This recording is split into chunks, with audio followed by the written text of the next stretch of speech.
Bonjour, nous voici à présent dans la dernière partie de votre titre professionnel. L'épreuve de l'oral arrive à grands pas et vous vous posez beaucoup de questions. Donc nous allons aujourd'hui dans ce cours vous présenter comment optimiser cette partie orale, comment va se dérouler cet oral et enfin donc comment parler de vous au mieux et comment répondre aux questions du jury. Pour certains, vous aurez une mise en situation orale en plus de la mise en situation écrite.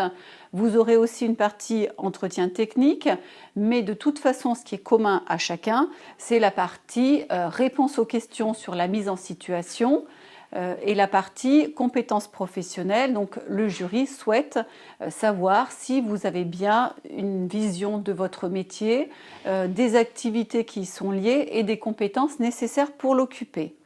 Déjà, la première chose, vous allez vous rendre à votre examen. N'oubliez pas de vous munir de votre carte d'identité, de votre convocation. Pensez aussi à revêtir des habits qui soient en lien avec le diplôme que vous allez présenter. Soyez bien sûr ponctuel. Attendez en silence que le jury vienne vous recevoir. Attendez aussi pour vous installer qu'on vous en donne l'autorisation. Saluez bien sûr le jury à votre entrée. Une fois que vous allez être installé, je me permets de vous rappeler que le jury effectivement est libre d'organiser cette partie de l'épreuve comme bon lui semble. La plupart du temps, en fait, le jury va commencer par vous interroger sur la mise en situation, qu'elle soit écrite ou orale. Donc il va vous poser des questions, bien entendu. L'idée, ce n'est pas de, contrairement à ce que pense chacun, de vous enfoncer. Au contraire, dites-vous qu'à chaque fois que le jury vous pose une question, c'est pour essayer de comprendre, entre guillemets, c'est un peu vous tendre une perche. Donc quand vous allez vous positionner par rapport à cet entretien, dites-vous bien que le jury va faire preuve de bienveillance et que l'idée, effectivement, c'est que vous répondiez au mieux à toutes les questions. Quand le jury va vous interroger sur vos compétences métiers, il va vous poser des questions, par exemple, pouvez-vous me dire quelles sont les contraintes liées à votre métier? Pouvez-vous me dire comment vous allez occuper les 3 premiers jours de votre prise de poste? Avec qui vous allez travailler? Il veut en fait s'assurer que demain, si on vous remet votre diplôme, vous serez en capacité non seulement d'effectuer les missions qui vont vous être confiées, mais aussi de prendre votre poste et de vous intégrer dans une équipe. Donc il est important de le rassurer sur cette partie-là.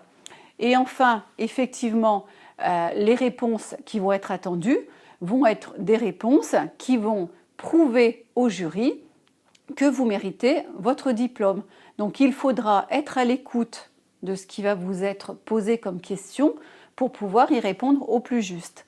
Donc pensez bien illustrer votre réponse, que ce soit sur la partie mise en situation. Si par exemple je vous dis mais votre plan de formation n'a pas été réussi, il ne faut pas me dire si j'ai réussi ou non effectivement je n'ai pas réussi. Il faudra bien m'expliquer en quoi vous auriez pu améliorer cette partie-là de votre examen et donner des exemples qui par exemple peuvent faire une référence à votre dossier professionnel. Donc le jury peut aussi se servir de votre dossier professionnel pour vous repêcher entre guillemets et pour se dire, ben voilà, il y a des choses qui n'ont pas été faites dans l'examen écrit ou sur la mise en situation orale. Je vais essayer d'interroger le candidat puisque je vois qu'il l'a fait dans son DP. Donc le DP va être un atout supplémentaire pour pouvoir argumenter. Donc n'oubliez pas, ce qui est important, c'est d'être à l'écoute, de répondre aux questions en les illustrant, et de rester toujours courtois quoi qu'il arrive. Voilà, bonne chance à vous.